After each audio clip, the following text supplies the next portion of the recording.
함께 만드는 언론 미디어 협동조합. 여기는 국민TV. 함께 만드는 언론 미디어 협동조합. 여기는 국민TV.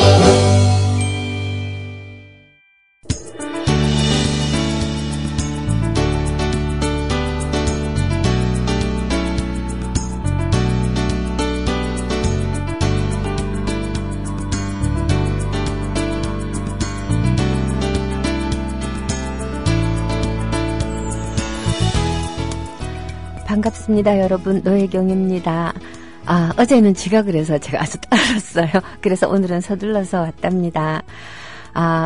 오늘 어제에 이어서 북한이 문화를 통해서 국가를 건설했다라고 하는 얘기를 좀 할 참이거든요. 조금 잠시 뒤에 광고를 좀 듣고 돌아와서 본격적인 얘기를 해보도록 하죠.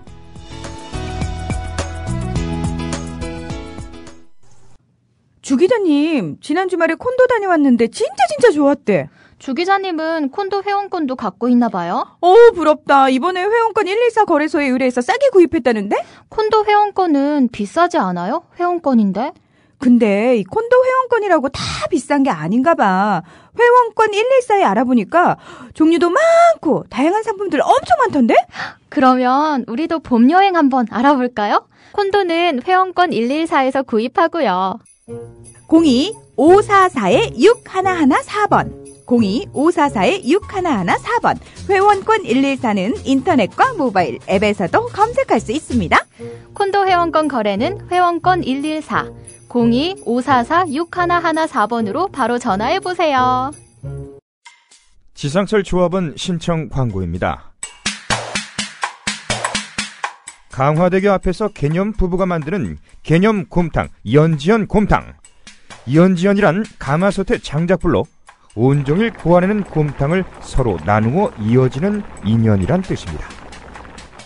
연지연 곰탕이 민주주의를 열망하는 조합원 여러분과 국민의 건강을 책임지겠습니다. 곰탕 포장 판매는 한 팩 800g에 7,000원이며 7팩 이상은 무료 배송으로 드립니다. 연지연 곰탕은 강화대교 입구에 위치해 있습니다. 단체 주문 예약 및 포장 주문 전화번호는 010-7252-1114, 010-7252-1114, 031-989-9968. 조합원 단체 예약은 10% 할인해드립니다.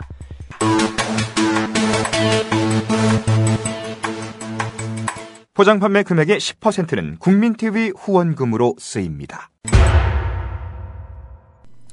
네, 지난 시간에 북한으로 올라갔던 지식인들과 여러 문화예술인들이 김일성을 암묵적으로 지지했다 또는 노골적으로 지지했다.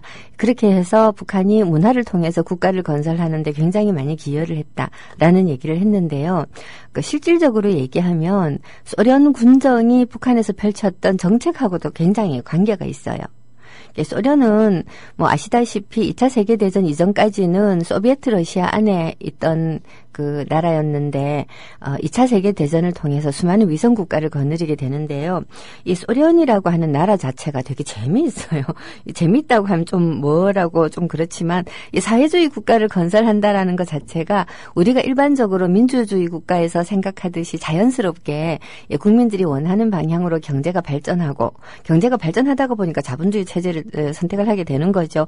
이렇게 하고 또 선거를 통해서 이 정치적 대표자를 뽑는 것이 가장 민주적인 방법이라고 생각해서 그렇게 하고 하면서 발전했다기보다는 처음부터 계획하고 기획한 어떤 체제를 가지고 있는 거예요. 다시 말해서 머릿속으로 구상한 국가가 있는 거죠.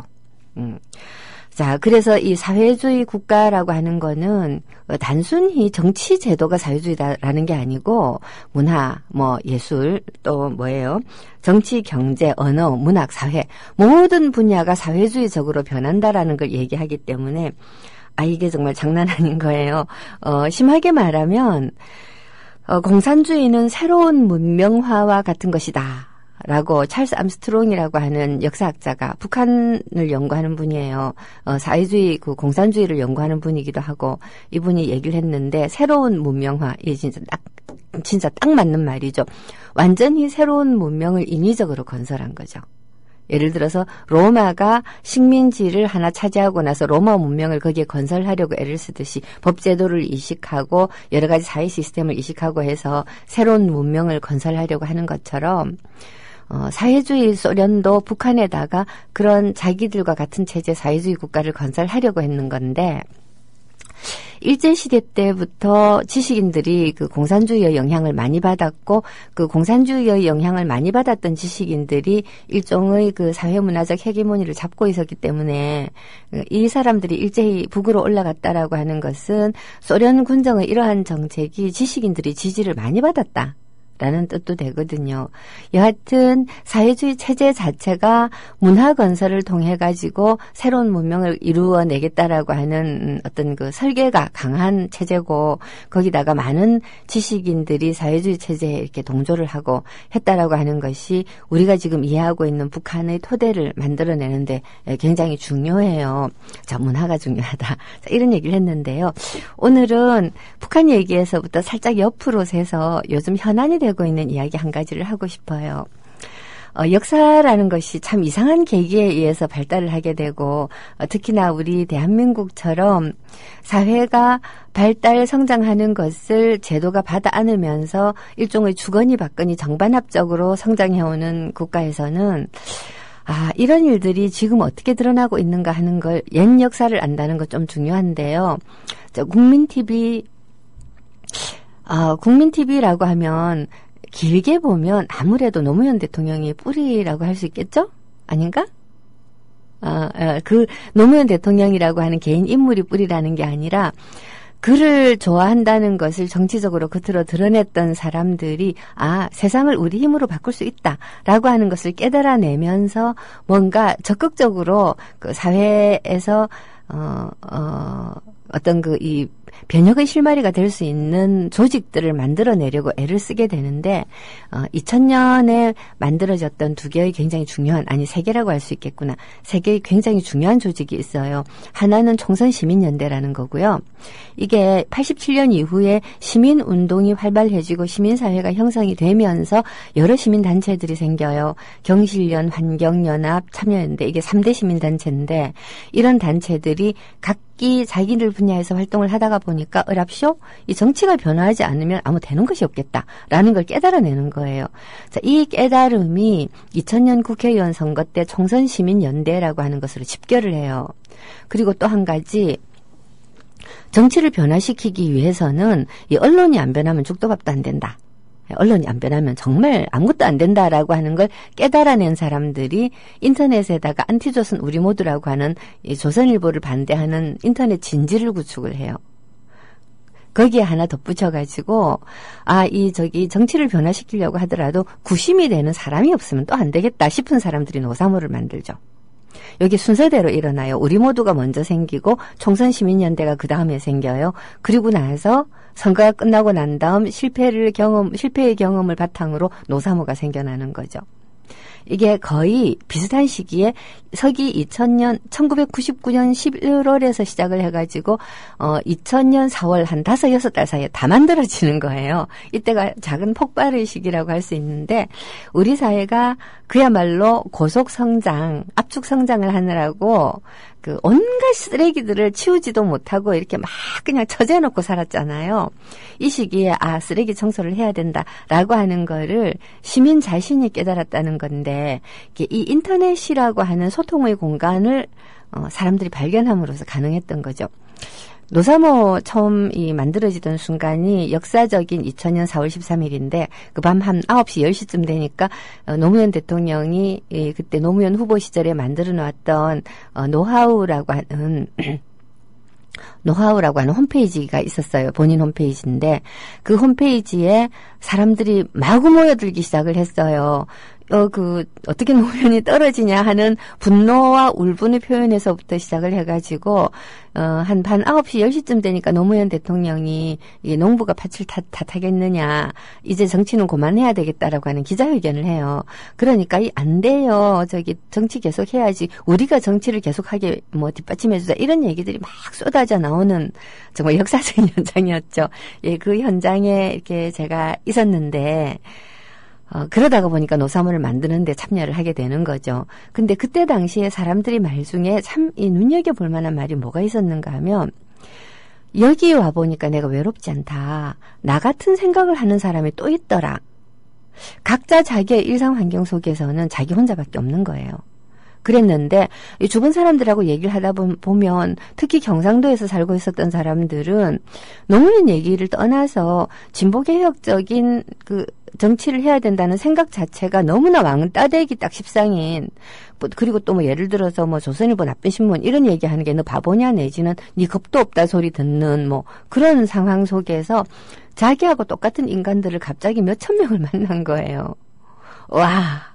몇천 명까지는 아니었고 몇백 명을 만난 거예요. 근데 사실 지금이야 보면 이렇게 클릭수 10만 넘어가는 글들도 많고 트위터에서도 보면 무수히 많은 사람들이 그 SNS를 하지만 그때까지만 하더라도 사실 우리가 일상생활 속에서 사람들이 100명씩 모이기 쉽지 않고요. 기껏 모여봤자 한 10명 모이는데 그 안에서 내 말에 동의하는 사람이 서너 명 있어도 대박이잖아요. 갑자기 나하고 똑같은 생각을 하는 사람이 100명도 넘어. 세상이 다 내 말에 동의하는 것 같은 거예요. 힘이 막 생겨요. 자, 그렇게 해서 이런 조직들이 만들어지고 이때 당시에 우리가 뭔가 사회가 골마 터지고 낡아 빠졌던 것들을 좀 바꿔보자 라고 하는 생각들을 하게 되지요. 근데 이 역사를 더듬어 가서 보면 물론 그 세상에서 어떤 중요한 일들이 발생하는 것은 항상 한 가지 원인만 있는 것은 아니에요. 그러나 어느 것이 좀 더 중요한 원인이다라고 짚어감에 따라서 그 뒤 사람들이 역사를 전개하는 방법이 달라지지요. 그래서 저는 강준만이라고 하는 이름을 얘기 안 할 수가 없다고 생각해요. 자, 이분이 1998년도에 김대중 대통령이 되는데 굉장히 큰 기여를 해요. 97년도에 나온 책인데 김대중 죽이기라고 하는 책이 있거든요. 이 김대중 죽이기라고 하는 책은 강준만 교수가 혼자 상상해서 쓴 책이 아니고 아이고 죄송합니다. 살에 들린 거예요.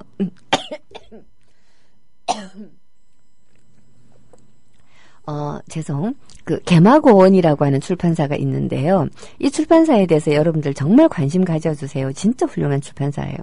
이 개마고원의 장의덕 사장님이라고 하는 분이 아주 탁월한 기획자인데 이분이 김대중 죽이기라고 하는 책을 대통령 선거를 앞두고 써야겠다라고 생각을 하시는 거예요.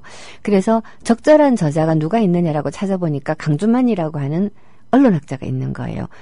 PD 출신인데 미국에 유학 갔다가 돌아와서 한국 물도 별로 안 먹었고 그리고 용감해요. 이 사람을 만나서 의논을 하는 거죠. 강준만 교수한테 김대중 죽이기라는 책을 당신이 쓰시오. 그게 뭔 책인데요. 그러니까 한국의 언론과 지식인들 그리고 정치권에서 지금까지 김대중을 어떻게 조직적으로 죽여왔는가, 담론을 통해서 죽여왔는가 하는 걸 쓰자는 거예요. 이 강준만 교수가 굉장히 큰 깨달음을 얻는 거예요. 맞다, 개버린. 이제 이래가지고 이 책을 정말 잘 썼어요. 사실 저도 그 책을 읽고서 제가 부산 사람이잖아요. 그냥 김대중 막연하게 싫죠. 빨갱이 같고 막연하게 싫어요. 그러니까 머릿속으로는 박정희가 이야기하는 그런 김대중이 아닐 것이다라는 생각을 해요. 하지만 마음속으로는 그래도 김대중이 빨갱이 아닐까, 전라도 사람인 댕댕댕댕댕, 이제 이렇게 되는 거죠. 그러다가 김대중 죽이기라는 글을 읽고 정말 이렇게 표현하면 못하겠지만, 정말 똥꼬만 까지 미안하더라고요. 얼마나 창피한지, 온몸이 그냥 미안함에 찌들어서 쥐가 막 내리는 거예요. 근데 이제 그때 강준만 교수가 주장했던 굉장히 중요한 것 중에 하나가 조선일보가 문제다라는 거였어요. 그리고 실제로 조선일보가 굉장히 많은 사건 사고를 쳤는데 이 김대중이 대통령이 되고 나서 이 조선일보 김영삼 때부터 조선일보는 그랬어요. 김영삼 때부터 김영삼이 여러 가지 개혁 정책을 펼쳤는데 개혁 정책을 펼치려고만 하면 조선일보가 사상 검증을 하는 거예요. 김정남 수석이라고 있었어요. 교육문화 수석인데 이 교육문화의 중요성을 김영삼은 잘 알았거든요. 그래서 교문수석을 김정남이라고 하는 사람을 세워가지고 뭔가 변화를 이루려고 했는데 이 교문수석에 대해서 사상 검증을 하는 거예요. 그래서 낙마를 시켜버렸죠, 조선일보가. 똑같은 짓을 김대중 대통령이 들어왔을 때 또 해요. 21세기 위원회라고 하는 걸 김대중 대통령이 만들었는데 그때 당시에 위원장이 최장집 교수였어요. 이 최장집 교수가 6.25 전쟁에 대한 논문을 한 개 썼는데 거기다가 어떤 구절이 들어갔냐면 오판에 의한 김일성의 역사적 결단. 김일성이 오판을 해서 나름으로 남북 통일을 이루자라고 하는 역사적 결단을 내렸다라는 거예요. 근데 이 조선일보가 어떤 식으로 말을 가지고 공격을 하냐면 역사적 결단이라고 하는 말은 위대한 일에만 쓰는 거다. 훌륭한 일에만 쓰는 거다. 그런데 최장집이 역사적 결단이라고 김일성한테 썼다는 거는 김일성을 고무 찬양하는 거다. 이래가지고 마구 공격을 해요. 그래서 내려앉히죠. 여기에 대해서 강준만 교수가 스승의 글을 쓴 기자에 대해서 스승의 등에 칼을 꽂은 하여튼 스승의 등에 칼을 꽂은 뭐라고 얘기를 하고 또 정지환 기자가 말제 정지환 기자가 우종창 기자라고 하는 월간조선 기자를 향해서 마조히즘적 뭐라고 얘기를 해요. 지금은 그 유명한 문장도 잘 기억이 안 나네. 그래가지고 이 두 조선일보 기자가 강준만 교수와 정지환 기자를 공격하는 자기들을 명예훼손했다 해갖고 명예훼손 소송을 냈는데 패소를 해버리는 거예요. 강준만 교수하고 정지환 기자가 여기에 직접적으로 안티조선 우리 모두가 만들어지게 된 계기가 되죠. 자, 그 앞의 사건을 제가 얘기할게요. 그런데 이제 이 앞의 사건에 어떤 게 있었는가 하면 강준만 교수가 이 김대중 죽이기를 만들고 난 다음에 잡지를 하나 창간을 해요. 이 장희덕 교수 사장하고 둘이서 그게 인물과 사상이라고 하는 유명한 개간지였어요. 인물과 사상이 두 종류가 나와요. 하나는 인물과 사상사라고 하는 강준만 교수의 동생인 강준우 사장이 만든 출판사에서 월간지가 나오고요. 하나는 인물과 사상이라고 하는 개간지인데 개마고원에서 나왔어요. 이 개간지는 좀 더 이제 품격 있는 그 언론에 관한 담론들로 채워져 있고 인물과 사상은 좀 더 대중적으로 일반 독자들이 굉장히 많이 기고를 하는 그런 말하자면 일종의 쌍끌이 잡지 비슷했는데요. 이 인물과 사상 잡지가 부록으로 조선일보를 아십니까? 라고 하는 단행본을 기획을 해요. 거기에 김정난 교수, 우리 국민TV 여러분들 잘 아시죠? 이 국민TV의 이사님 중에 한 분이었나? 하여튼 국민TV의 초창기에 굉장히 많은 활약을 하셨던 시인 김정난 교수, 상지대 교수시죠. 자, 이분이 조선일보를 위한 문학이라고 하는 글을 여기에 실어요. 그 내용이 뭔가 하면 조선일보가 문학 잡지들하고 유착을 해서, 즉 언론사 기자들과 문학 동네라고 하는 잡지가 유착을 해서 굉장히 상업적인 여성 작가들을 순수 문학인 것처럼 띄웠다. 그리고 이 상업적인 여성 작가들의 역할은 그야말로 문학을 국민들에 대한, 사실 문학이라고 하는 것의 기능이 보면 굉장히 사회 변혁적인 요소가 있고 사회 비판적인 특성을 지니고 있는데 그 문학을 부드럽고 멍청한 애첩같이 만들어놨다라는 거예요. 이 말 아주 섹시하죠. 부드럽고 멍청한 애첩. 위로를 주는. 애첩은 본처하고 달라요.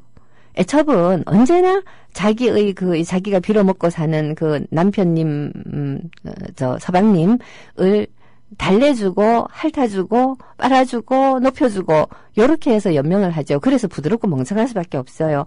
이 본마누라는 집안을 가꿔야 되니까 남편이 잘못하면 야단치고, 싫은 소리 하고, 그러잖아요. 근데 애첩은 절대 안 그러거든요. 그럼 문학은 본마누라 같아야 되는 거예요. 이 독자에게 정말 괴롭지, 그렇지만 이게 세상의 본 모습이야 라고 보여주고, 그야말로 이 적나라한 우리 삶의 여러 가지 어두운 부분들에 칼을 들이밀고 폭로하고 이런 기능도 해야 되는데 부드럽고 멍청한 애첩 같은 문학이라고 하는 거는 어떤 잘못한 것이 있어도 아니야. 사람은 그럴 수가 있어. 인간은 다 그런 거야. 니만 그런 거 아니야. 괜찮아. 이제 요 따위 이제 짓을 하는 거죠. 상당히 많은 대중문학들이 이런 일들을 하지만 순수문학은 거기에 맞서서 비록 책이 별로 안 팔린다고 하더라도 작가의 자존심이 있지. 근데 요거를 바꾸는 거예요. 왜냐하면 출판사는 책을 많이 파는 것이 좋고, 그리고 그 책을 90년대에 들어서면서 급격하게 자본주의화가 된 한국에서는 돈 많으면 장땡이 되기 시작을 하고 있었어요. 이미 90년대 초반부터. 자, 그때 이 문학 동네라고 하는 잡지가 생기면서 신문기자 3사람이 편집위원으로 들어가요. 현역 신문기자 3사람이. 이제 그 사람들이 조선일보 박혜연 기자, 그리고 이문재 시인, 시사 저널이었죠. 그리고 내외경제의 이 문학 담당 기자였던 지금 문제가 되고 있는 신경숙 씨의 남편 남진우 기자. 이렇게 3사람이 현역이면서, 편집위원으로 들어가서 신경숙 문학을 마구 무슨 굉장한 문학인 것처럼, 신문지면에서 막 키우는 거예요. 근데 이때 당시에 아카데미즘 비평이 퇴조하고 저널리즘 비평이 막 크기 시작하던 무렵이어서 신문사의 문화부 기자들의 위력이 이루 말할 수가 없는 거예요. 갑자기 신경숙, 은희경 같은 여성 작가들이 무슨 그때 당시 한참 붐이 일었던 페미니즘 담론을 등에 업고 굉장한 작가처럼 되어버리는데, 자, 여기에 김정난 시인이 정면으로 비판을 하고 나섰는데 결과가 어떠냐? 김정난이 문단에서 쫓겨나는 거죠. 제가 왜 이 이야기를 했는지 아시겠죠? 뿌리가 깊습니다. 오늘 이 신경숙의 표절 사건이 지금 굉장한 무리를 빚고 있는데요. 이 창비에서 옛날에 다른 데서 나왔던 소설들을 리바이벌 해가지고 이제 새로 이렇게 펴냈는데, 그 펴낸 그 소설 속에 다른 일본 작가의 미시마 유키오의 소설을 한 단락을 그대로 뺏겨온 부분이 있었다고 이응준이라고 하는 소설가가 문제 제기를 했어요. 자, 여기에 창비가 정말 말도 안 되는, 제가 페이스북에 그렇게 썼어요. 지나가던 강아지가 듣고 오다가 메르스 걸릴 말도 안 되는 변명이라고. 예, 제가, 자, 이런 말도 안 되는 이 현실이 있었다라고 하는 이야기를 제가 하는 이유는요, 문학이 타락을 하면 나라가 타락을 해요. 반대로 북한은 문학이라고 하는 것을 국가 건설을 위한 도구로 철저하게 사용을 했는데, 한 가지 문학만 있었던 거예요. 다양성이 죽어도 타락을 해요. 남한과 북한이 정말 사이좋게 하나는 획일화되어서 정치적으로 획일화되어서 죽어가고 있고, 하나는 상업적으로 획일화되어서 죽어가고 있는 이 현실이 얼마나 비참하고 슬픈 건지 우리 국민TV 청취자들께서는 한 번쯤 생각해 주셨으면 하는 마음으로 주저리 두서없는 말씀을 드렸어요. 자, 이게 신경숙 얘기는 그만하죠. 자, 신경숙 표절 사태에 관해서는 아마 국민TV에서 굉장히 열심히 다뤄줄 것이라고 저는 기대를 하고 있어요. 맞죠? 예. 예고해도 돼? 일단, 네, 됐습니다. 예, 그리고요, 제가 이렇게 이 방송 후기 보니까 대후형님께서, 예, 북한 문제에 대해서는 난 보수주의자인가라고 말씀하셨는데, 이렇게 말씀드릴 수 있어요. 대체로 대우영님 생각이나 제 생각이나 거의 비슷할 거예요. 어제도 이 뇌박간시원 등하고 이렇게 이 북한의 문화운동하고 좀 비슷하지 않나라는 말씀을 하셨는데, 사실 비슷하긴 한데 차이가 있죠.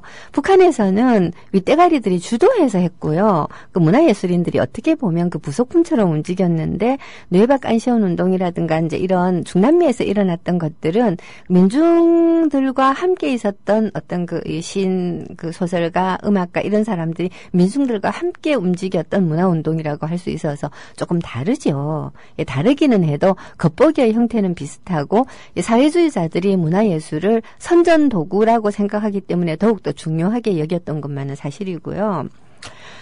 그리고 대우영님께서 북한이나 남한이나 시작은 틀렸을지 몰라도 달랐을지죠. 시작은 달랐을지 몰라도 나중엔 친미, 친러, 친중, 사대주의, 공포정치에 의한 탄압, 나중은 다 똑같다고 본다라고 하셨는데, 똑같지는 않죠. 많은 비슷한 데도 많아요. 사실 북한을 공부하다가 보면 남한 사회를 좀 더 잘 이해하고 좀 더 잘 비판할 수 있게 되는 그런 이 의외의 성과도 있어서 북한 공부를 조금 해보시는 게 어떨까라고 이 얘기를 하고 얘기를 하고 싶어요. 자, 어쨌거나 간에 이야기를 이제 다시 북한으로 돌아가가지고 1946년도에 김일성 대학을 만들었다. 이 정도로 빨리 시작을 했다라고 말씀을 드렸잖아요.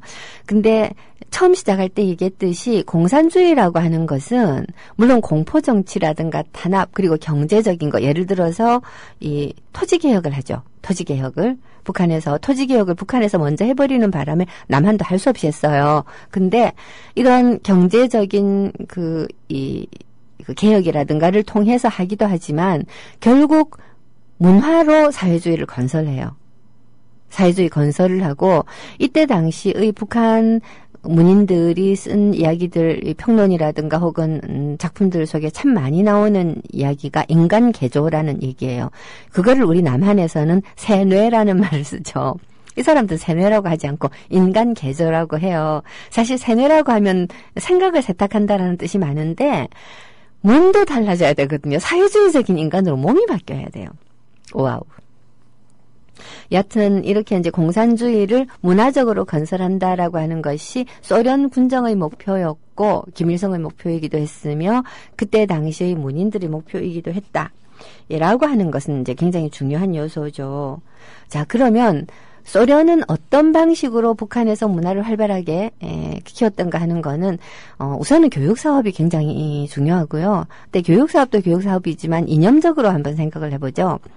북한 사람들이 정말 하기 좋아하는 말 가운데 우리 민족끼리라고 하는 말이 있어요. 그리고 북한의 문화예술적 특성을 한마디로 얘기한다면 민족적 형식의 사회주의적 내용이라고 얘기할 수 있거든요. 민족적 형식의 사회주의적인 내용. 북한에서는 이거를 김일성의 굉장히 탁월한 그 문화예술적 지도 지침이다. 영도다. 이렇게 말을 하는데 사실 이거는 그 소비에트 러시아의 말하자면 소련 공산당의 문화적 지침이기도 해요.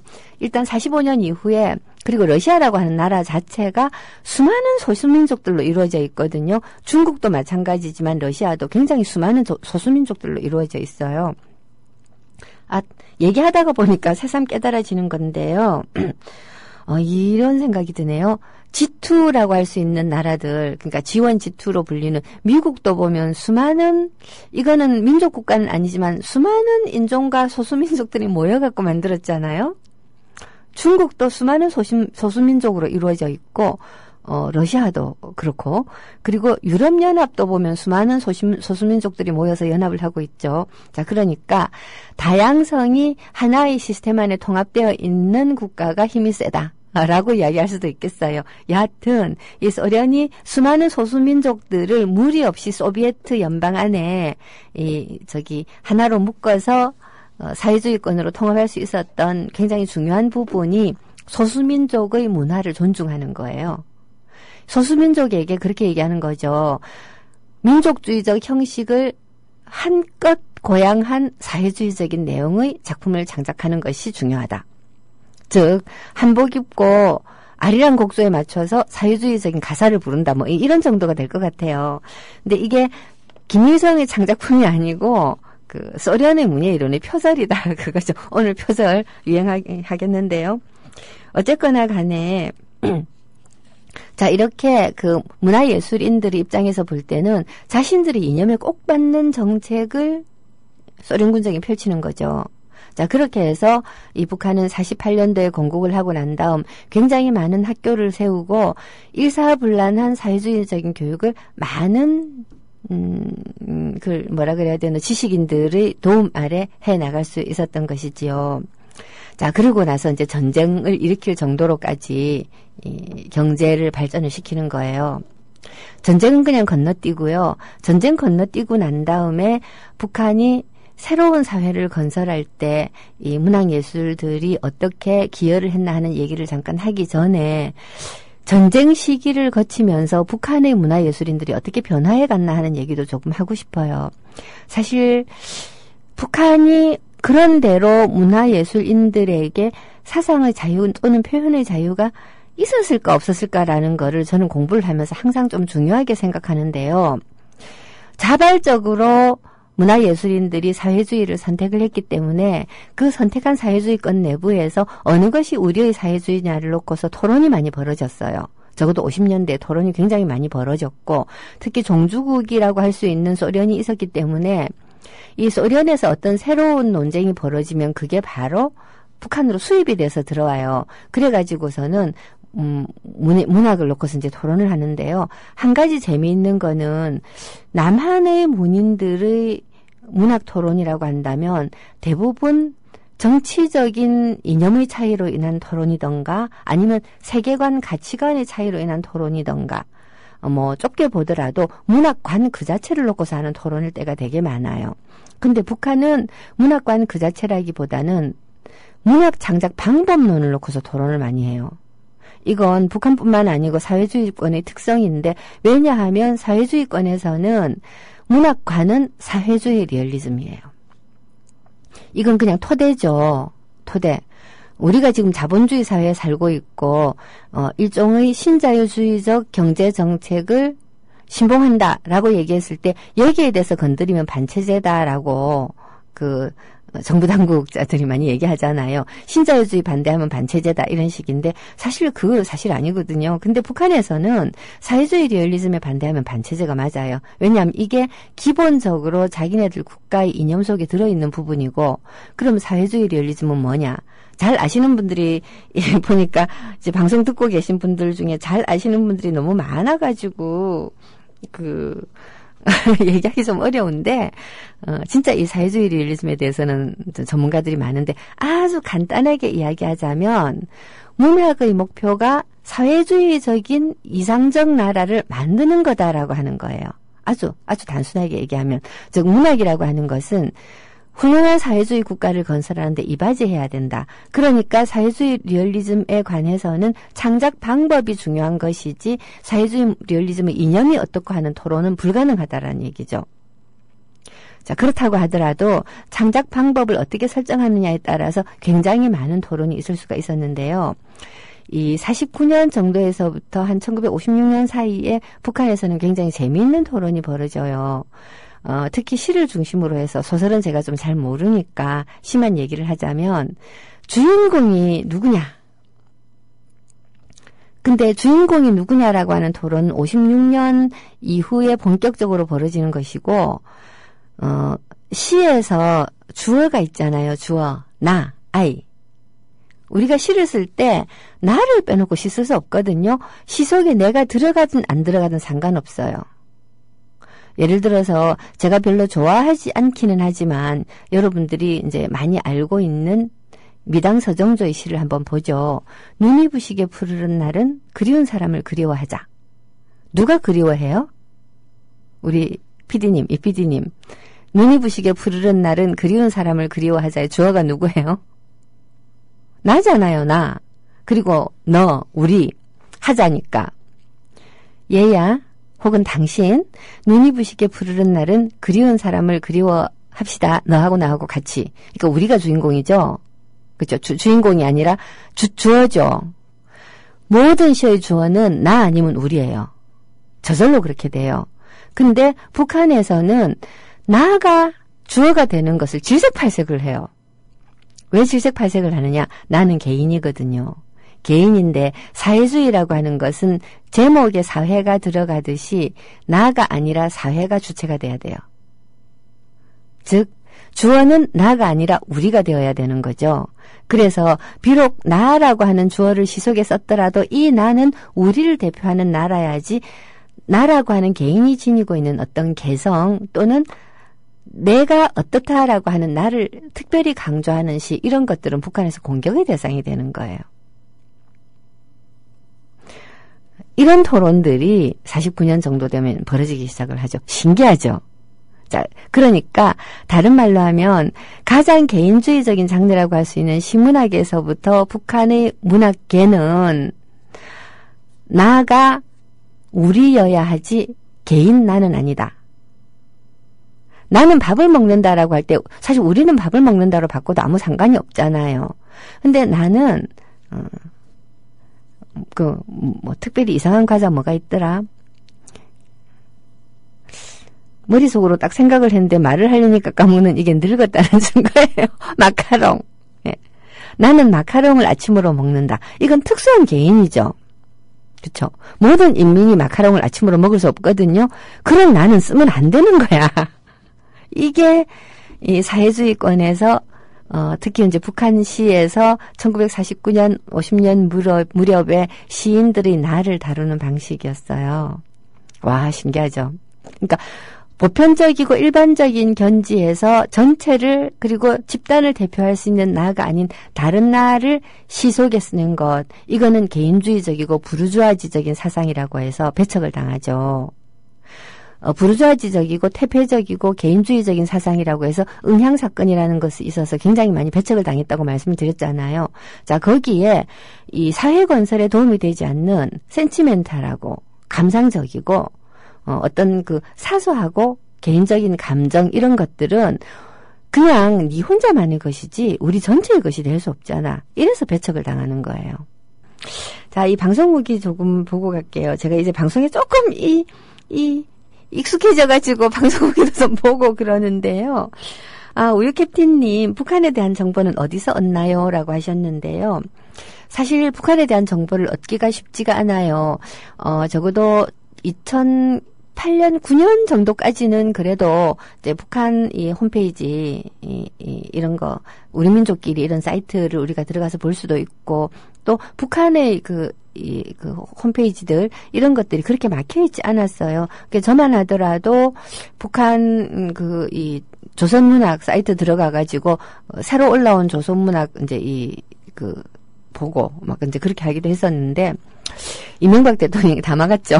다 막아버렸고 거기다가 심지어 옛날에는 북한 서적들 같은 것들을 공부를 특히 우리 같은 연구자들의 경우에는 복사를 해가지고 집에 갖고 와서 공부하고 했는데 지금은 이 복사를 못하게 하고요. 복사를 하더라도 도장을 다 찍어가지고서 이렇게 복사했다는 도장을 다 찍어갖고 외부 반입을 했다고 하더라도 나중에 다시 반납을 해야 되고 이런 식으로 되어서 공부하기가 굉장히 어려워졌어요. 그래도 이렇게 이 북한 자료센터라고 해서 이 반포에 있는 국립도서관 6층에 가면 있거든요. 거기도 출입증이 있어야지만 출입할 수 있어요. 출입 허가를 받아야지만 출입할 수가 있는 곳인데 거기에 가면 그래도 이제 한 일주일 정도参관으로 노동신문 같은 것들도 오고요. 노동신문을 매일 보면 북한이 굉장히 좀 많이 보여요. 노동신문을 제가 대학원에 입학했을 때 돌아가신 이봉조 통일부 차관께서 노동신문을 매일매일 보면 한 2년만 보면 북한이 보이기 시작할 거다라고 그러는데 저는 2년 동안 매일매일 보지는 못했고 그래도 나름 챙겨보느라고 보는데 무슨 말씀인지 조금 알겠더라고요. 제가 이 방송 시작할 때 북한은 굉장히 예측 가능한 국가다라고 했는데요. 인민이 2,500만 명인데 이 2,500만 명을 총칼로 다스리기는 쉽지가 않아요. 그다음에 밥 주고 뭐 반찬 주고 뭐 월급 주고 물론 북한은 많이 붕괴되기는 했지만 74년도쯤 되면 아예 세금이 없는 나라가 돼요. 세금이 없는 나라가 되고 국가에서 식량은 배급을 하고 나머지는 전표를 줘서 국영상점에서 필요한 생필품을 사게끔 되어 있어요. 그러니까 모든 국민에게 국가가 월급을 주는 거죠. 세금도 안 받고. 희한하죠. 당연한 게 모든 게 국유화되어 있으니까 세금을 받는다는 게 좀 웃기기는 해요만은 어쨌든 개념적으로는 한 1% 정도의 세금을 받고 있다가 그것마저 폐지를 했어요. 74년도에. 그러니까 이제 북한은 이제 국가가 정말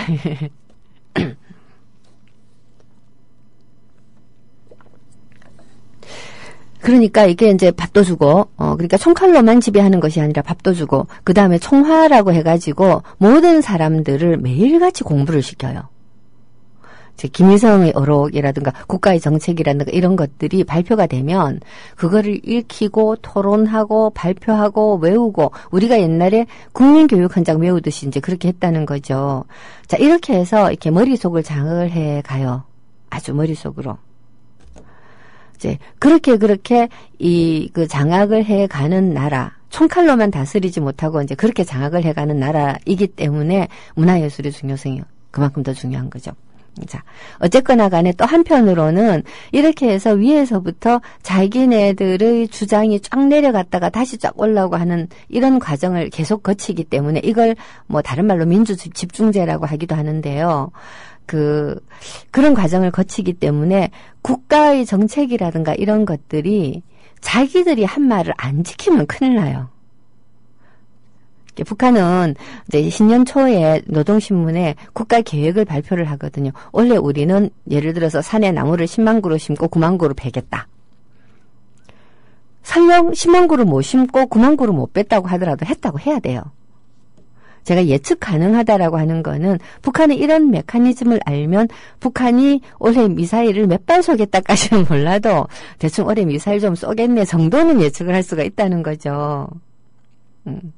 자, 이제 이런 것들. 그리고 하여튼 북한은 잘 들여다보고 있으면 체계적으로 움직이는지는 저는 아직도 잘 모르겠어요. 하지만 자기네들이 국가 2천 몇백만 국민들을 자기들 나름으로 장악하고 가게 하기 위해서는 국민들에게 아주 작은 정보를 지속적으로 주고 지속적으로 준 정보를 지키기 위해서 애를 쓸 수밖에 없는 메커니즘이다라는 이야기죠. 그거를 우리가 자세히 들여다보고 있으면 북한이 어떻게 움직여 가겠구나 하는 것들이 조금 보인다는 거죠. 그러니까 우유 캡틴님의 그 질문에 대한 답을 하느라고 시간을 많이 썼는데 보통 사람이 알 수 없는 것은 맞지만 전공자들은 조금 노력하고 공부를 열심히 하다가 보면 북한에 대한 정보를 많이 알 수 있게 된다라는 말씀을 드리고 싶은 거고요. 사실 이 언론 쪽의 그 북한 담당 기자들은 대부분 북한 대학원에서 학위를 따고 공부를 하거든요. 그리고 정식으로 학위 따고 공부한 사람들은 북한에 대해서 상당히 제대로 된 지식을 많이 가지고 있어요.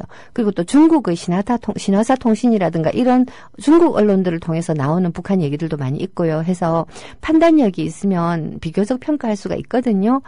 탈북자들이 발언에 의지한다든가 하는 언론들이야말로 우리 남한 국민을 속이기 위해서 하는 거지 전공자들을 속이려는 것은 아닌데 남한 국민들이 워낙 반공주의 시대에 가지고 있었던 북한에 대한 편견이 많잖아요. 거기다가 고난의 행군 시절에 우리가 꽃제비라든가 하는 탈북자들을 대거 보면서 북한에 대해서 한편으로는 연민과 또 한편으로는 가난한 사람들에게 자본주의 국가의 천민 자본주의 국가인 남한 국민들이 지니고 있는 멸시와 이런 것들이 있어서 북한을 아주 저렴하게 보는 거죠.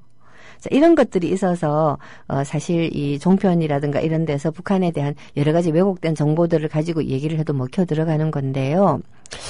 웬만하면 이 몇몇 기자들, 남문희 기자, 시사인의 남문희 기자라든가 연합뉴스의 장용훈 기자라든가 또 통일전망대, MBC 통일전망대 있었잖아요. 그게 김현경 기자라든가 또 이 한겨레 이재훈 기자라든가 이런 분들이 쓰시는 글들을 한번 보셔요. 예, 그러면 이 비교적 북한에 대해서 이분들도 다 남한 사람들이기 때문에 북한을 추종하지는 않지만 비교적 사실에 가까운 내용들을 알 수가 있고요. 아, 정창현 선생님도 계시는군요. 페이스북에서만 보더라도 북한에 대한 좋은 정보를 제공하는 분들이 굉장히 많이 있어요. 그리고 북한 전공학자들, 북한 대학원 교수님들이라든가 이런 분들도 북한에 대해서 제가 볼 때는 북한을 공부하면 공부할수록 종북하고는 거리가 굉장히 멀어져요. 굉장히 거리가 멀어지지만 그러나 일반 국민들이 보기에는 북한에 대해서 비교적 사실에 가까운 얘기들을 하기 때문에 저 사람 종북이냐 소리를 들음직한 얘기들을 많이 해요. 우유 캡틴님께 대답이 되었는지 모르겠고요. 안 되겠다. 새로운 이야기를 시작하기엔 시간이 별로 없으니까 우리 방송 후기에 대해서 말씀드리죠. 청실홍신님 1인칭 관점에서 무조건 자아가 빠지는 것이어야 되는군요라고 하셨는데 맞습니다. 자아는 빠져야 됩니다. 사회주의적인 주체가 들어가야 돼요.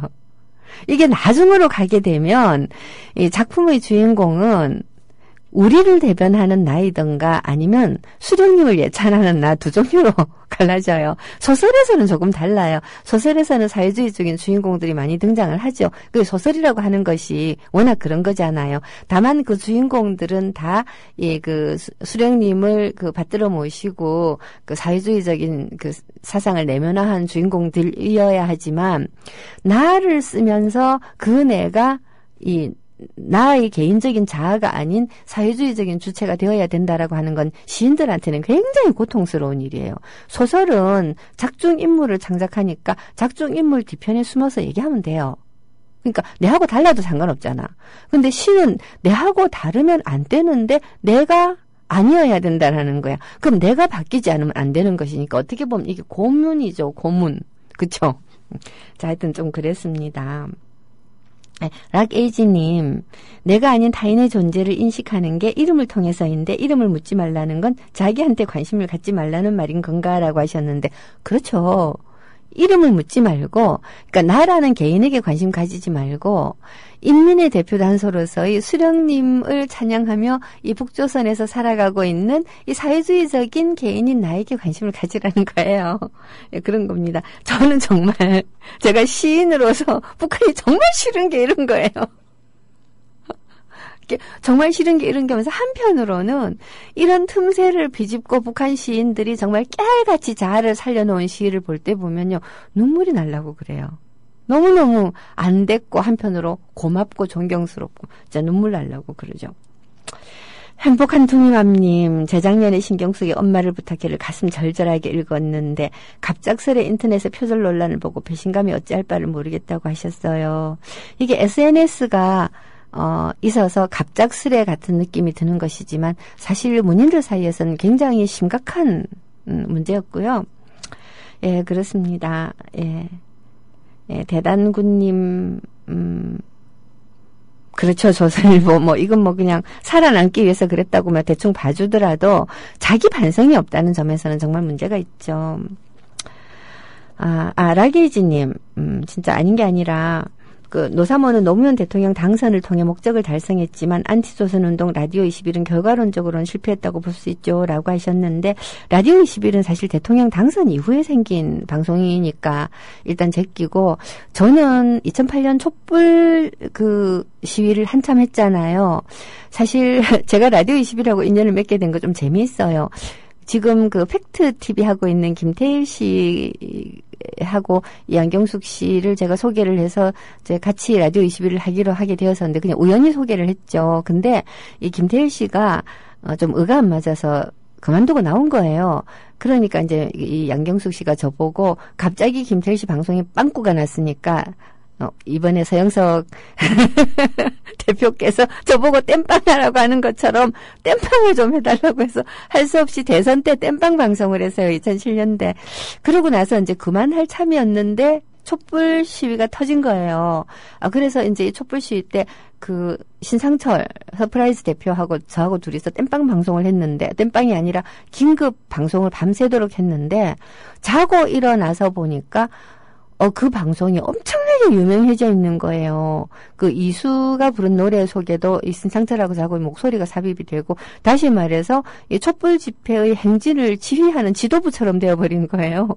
그래가지고서 박경호 선생님이랑 저랑 또 이제 몇 사람의 진행자들이 갑자기 모였어요. 갑자기 막 모아가지고, 이게 밤에 맨날 한 밤 8시부터 새벽 한 6시까지 맨날 밤샘 방송을 한 달쯤 하다가 저는 완전히 뻗어버리고, 나중에는 이제 이 텔레비전 화면으로 칼라 TV 화면을 쓰고 있었는데 칼라 TV가 쓰면 안 된다고 그래가지고 우리도 또 카메라를 들고 현장에 나가고 하면서 한참 한 6달 하고 나서 보니까요, 라디오 21이 너무 유명해져가지고 그전에까지 청취자가 한 4만 5만 이렇게 되던 방송이 한 100만으로 올라가고 이러는 바람에 그냥 제가 눌러 앉아가지고 방송을 죽으라고 하다가 슬픈 일을 당했죠. 참 지금도 생각하면 괴롭습니다. 자, 어쨌든 그건 그렇고요. 그때 당시에 이제 라게이즈님께서 좋은 글도 많이 올려주시고 했던 기억이 막 속속 되살아나요. 반갑습니다. 정말로. 자, 이렇게 여러분들의 질문에 또는 의견에 대해서 제가 얘기를 많이 한 것 같은데 또 다른 질문들이 없죠. 예, 없습니다. 그래요. 예, 라게지님. 최현진 씨도 제가 빠뜨릴 뻔했네요. 맞아요. 최현진 씨는 원래 방송을 하고 있었던 것 같은데 촛불 방송에 아주 열심히 뛰어들었고, 박경호 선생님은 그 전에 서영석 대표가 라디오 21 하고 있을 땐가? 김용민 PD가 하고 있을 때였거든요. 예, 그때 당시에 진행자로 왔다가 잠시 그만두고 있다가 제가 촛불 방송 때문에 긴급하게 다시 오시라고 했던 것 같기도 하고, 지금은 잘 기억이 안 나요. 오래돼가지고. 제 나이 정도 되면 잘 기억 못 하거든요. 하여튼 그렇습니다. 여하튼 촛불 집회가 라디오 21을 키웠고, 촛불 집회가 라디오 21을, 그렇죠. 예, 넘어갑시다. 여하튼, 자, 이렇게 해서, 북한이라고 하는 나라가 문화적으로 국가를 건설할 때 숨어있는 비밀의 한 끝을 살짝 여러분들한테 보여드렸어요. 자, 문화적으로 국가를 건설했다라고 하면 되게 그럴싸해 보이잖아요. 근데 그 이면에는 자아를 억압한다라는 게 있었던 겁니다. 나머지 이야기는 내일 또 이어서 하도록 하죠. 그러면 여러분 내일 뵙겠습니다.